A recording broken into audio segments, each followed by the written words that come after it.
Only about a dozen of the 100 or so elements are critically important to remember when we're talking about the basic chemistry of biology, the chemistry of life. In this video, I'm going to give you a periodic table of the elements that are abundant in life. Here's the entire periodic table, but we don't need all of it. We're going to restrict ourselves just to these elements, and not even all of them, because many of them are not very abundant or are not abundant in living things. I'm going to want you to be able to make a table like this. It's a 2 by 3 plus 1 up at the top, and a 6 by 3, 1 through 3, 4, 5, 6, plus 1 up at the top. You'll need to know the atomic number, or more critically, the number of protons, which is the same thing as the atomic number. 1, 2, 3,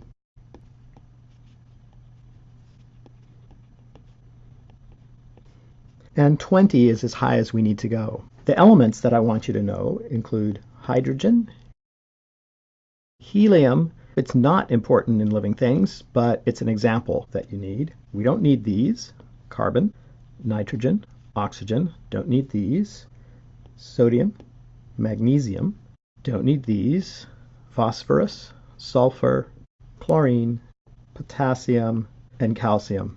For most of these, the letters remind you of what they are. The exceptions, sodium and potassium. And you'll just need to practice these until they come easily, that when you see Na, you'll recognize sodium. The columns in the periodic table tell you the number of electrons in the outermost shell. Remember, when the outermost shell is full, which is this column, these are very stable. This one has 8 or 2 in the case of helium. That's a very stable configuration. This column has 1, 2, 3, although there's none in there we're going to care about, 4, 5, 6, and 7. I'm going to draw them a different way now up at the top.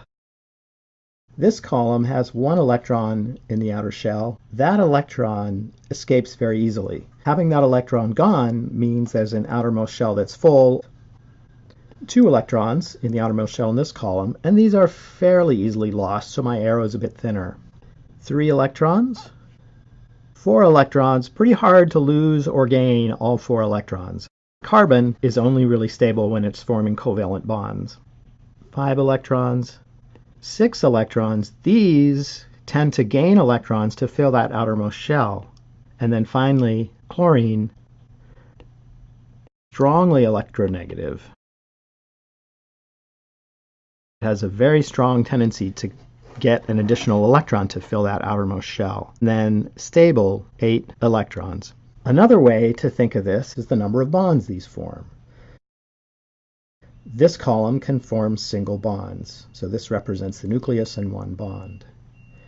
And this column can form 2 bonds, either 2 single bonds or a double bond. This column, 3 bonds.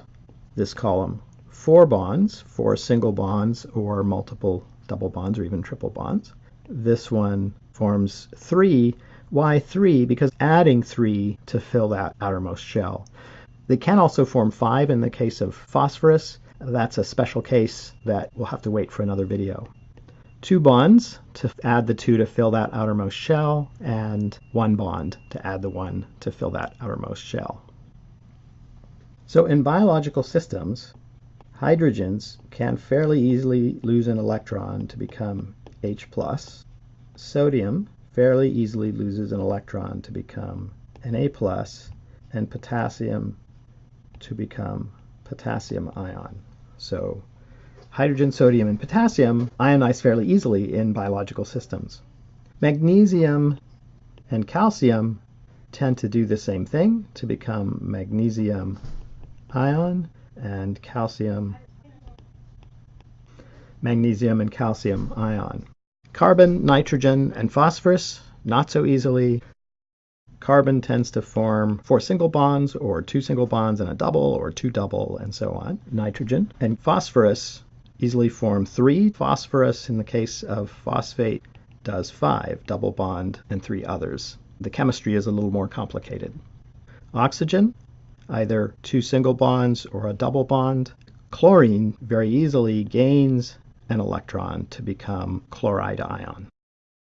Helium and the others in this column, neon, argon, and so on, are very stable. They don't tend to form bonds, so if I had to draw, I'd draw it with no bonds.